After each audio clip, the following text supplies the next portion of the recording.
గజం కేవలం 13,500 రూపాయలకి హైదరాబాద్ కి చేరువలో మీ సొంత ఇంటి కలను నిజం చేసుకోండి శ్రీ వాసవి ప్రాజెక్ట్స్ తో.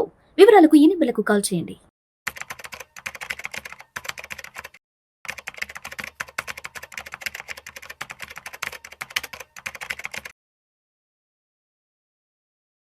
రామచంద్రమూర్తి గారు నమస్తే సార్.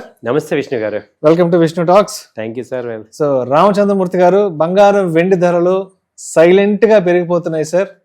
ఈ మధ్య కాలంలో అంటే దీపావళి తర్వాత బంగారం కాస్త తగ్గింది, ఒక నెల రోజుల పాటు కొంత తగ్గింది ఏమో అనిపించింది. తర్వాత నుంచి మళ్ళా సైలెంట్ గా బంగారం ధరలు విపరీతంగా పెరిగిపోతున్నాయి. సో త్వరలో సంక్రాంతి రాబోతుంది కదా, మళ్ళీ సంక్రాంతి నాటికి బంగారం ధరలు పెరుగుతాయా తగ్గుతాయంటూ కూడా మళ్ళీ పబ్లిక్ లో కొంత చర్చ, కొంత స్పెక్యులేషన్ స్టార్ట్ అయింది. కాబట్టి ఏంటి బంగారం ధరలు సైలెంట్ గా ఇంతలా పెరగడానికి కారణాలు ఏంటి?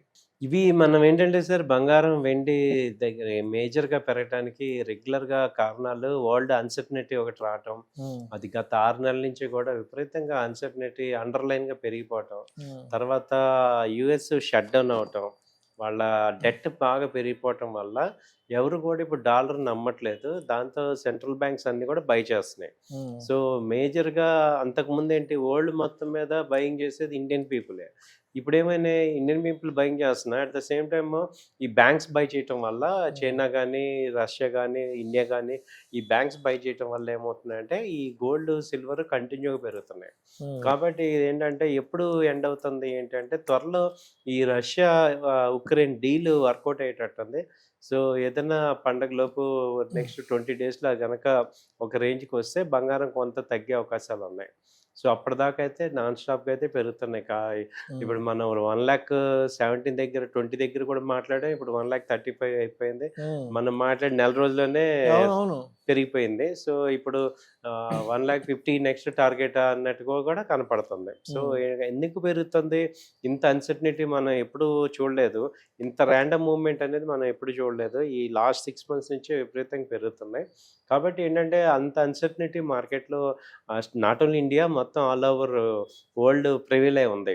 సో ఎక్కడ చూసినా ఏమవుతుందంటే, ఈ యుఎస్ మేజర్గా టారిఫ్స్ అన్ని కంట్రీస్ మీద వేశారు. సో అన్ని కంట్రీస్కి అదొక నెగిటివ్ ఎఫెక్ట్ పడింది.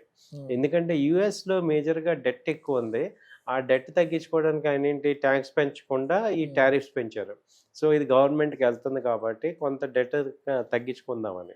సో కానీ ఇక్కడ ఏమవుతుంది, ఆ యొక్క డెట్ వల్ల ఏమవుతుందంటే ఈ రిమైనింగ్ ఎమర్జింగ్ కంట్రీస్ అందరికీ కూడా ఒక రకమైన టెన్షన్ స్టార్ట్ అయింది అనమాట. ఎందుకంటే USA major exporter or importer of major goods. కాబట్టి యుఎస్ ట్రిలియన్ $30 trillion ఎకానమీ అది. కాబట్టి ఏంటంటే అన్ని రిమైనింగ్ కంట్రీస్ డైరెక్ట్గా ఆర్ ఇండైరెక్ట్గా అక్కడ డిపెండ్ అయినాయి. సో మన దేశం కూడా దాదాపు $1 trillion, దాదాపు $87 billion ట్రేడ్ మూవ్మెంట్ ఉంది మనకి వాళ్ళకి.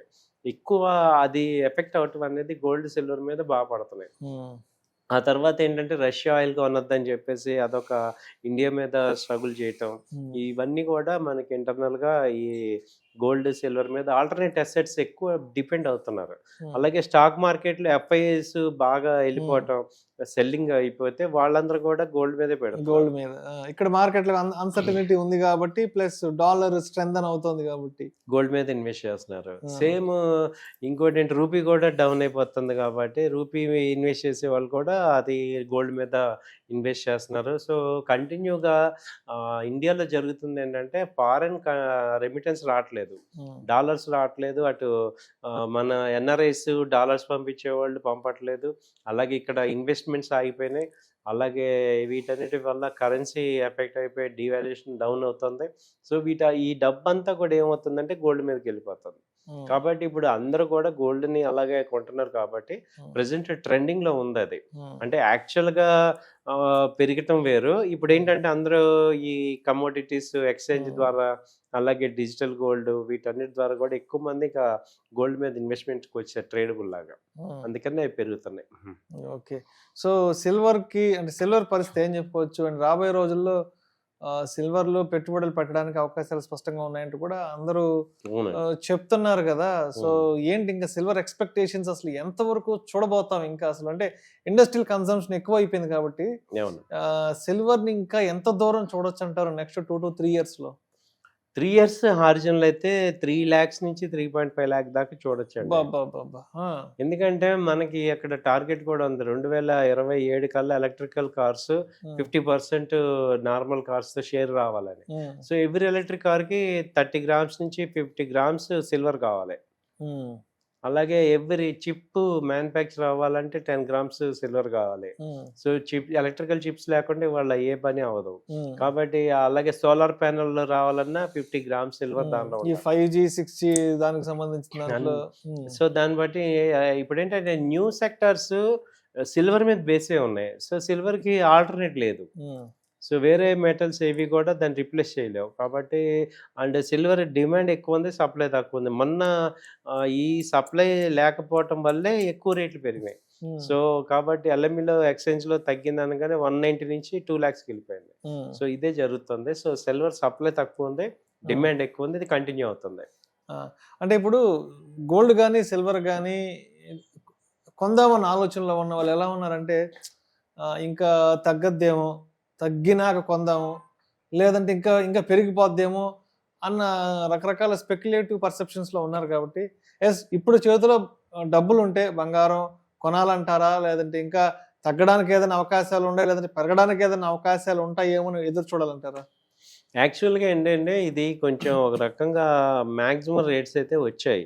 సో, ఇప్పుడు ఇన్వెస్ట్ చేసే వాళ్ళందరూ ఫ్రెష్‌గా ఇన్వెస్ట్ చేస్తానన్న వాళ్ళు, మీరు ఒక 1 ఇయర్ ఆరిజిన్‌లో వెయిట్ చేస్తాను, ఈ డబ్బుతో పని లేదు అనుకున్న డబ్బులు మాత్రం ఇన్వెస్ట్ చేయండి. అది కూడా 50% ఇన్వెస్ట్ చేయండి. తర్వాత డిక్లైన్స్‌కి వచ్చినప్పుడు మీరు యాడ్ చేసుకున్నట్టు పెట్టుకోండి. ఎందుకంటే గోల్డ్, సిల్వర్‌లో మేము చూసేది ఏంటంటే ఒకసారి కరెక్షన్ వచ్చిందంటే మళ్ళీ అంత ఇది రాదనమాట. దానిలో ఆ మెటల్‌లో ఏమవుతుందంటే ఒకసారి కరెక్షన్ వచ్చిందంటే ఇంట్రెస్ట్ పోతుంది మళ్ళీ. అండ్ గోల్డ్, సిల్వర్‌లో ఇంకో పాయింట్ ఏంటంటే అది డెడ్ ఇన్వెస్ట్‌మెంట్. ఆ ఇన్వెస్ట్‌మెంట్‌కి రిటర్న్ ఉండదు. ఈవెన్ పెరిగితే తప్ప వాల్యుయేషను మామూలుగా రిటర్న్స్ రావు. సో, కాబట్టి ఏంటంటే గోల్డ్, సిల్వర్‌లో అవసరమైనంత వరకే మీరు ఈవెన్ ఫిజికల్‌గా కొనుక్కోవాలన్నా అవసరమైనంత వరకు కొనుక్కోవచ్చు. కానీ ఇన్వెస్ట్‌మెంట్ పాయింట్‌లో ఏంటంటే ఆల్రెడీ బాగా పెరిగింది. అది గుర్తుపెట్టుకోండి. హయ్యర్ సైడ్ ఒక 5,000 ఉంటే లోయర్ సైడ్ మొన్న కరెక్షన్ వచ్చింది. 1,29,000 నుంచి 1,12,000కి వచ్చింది. 15,000. అలాగే సిల్వర్ కరెక్షన్ వచ్చినప్పుడు దాదాపు 170 నుంచి 140కి జస్ట్ 2 డేస్‌లో వచ్చింది. అలాంటి కరెక్షన్ ఛాన్సెస్ మళ్ళీ వస్తాయి. అప్పుడుకి రెడీగా ఉండాలి. ఇక్కడ కొన్నా మళ్ళీ డిప్‌లో కొనేటట్టు ఉండి ఒక 1 ఇయర్ రాకపోయినా వెయిట్ చేసేటట్టు ఉండాలి. కాబట్టి ఇక్కడ ఏంటంటే అన్‌ప్రొఫెషనల్స్ అందరూ కూడా ఈ హైలో కొంటాం తెలియక. సో, కాబట్టి జాగ్రత్తగా ఉండండి. కొనండి కానీ 20%, 30% అలా ఇన్వెస్ట్ చేసుకోండి. Right sir. Thank you sir. Thank you so much. Thank you sir. Thank you.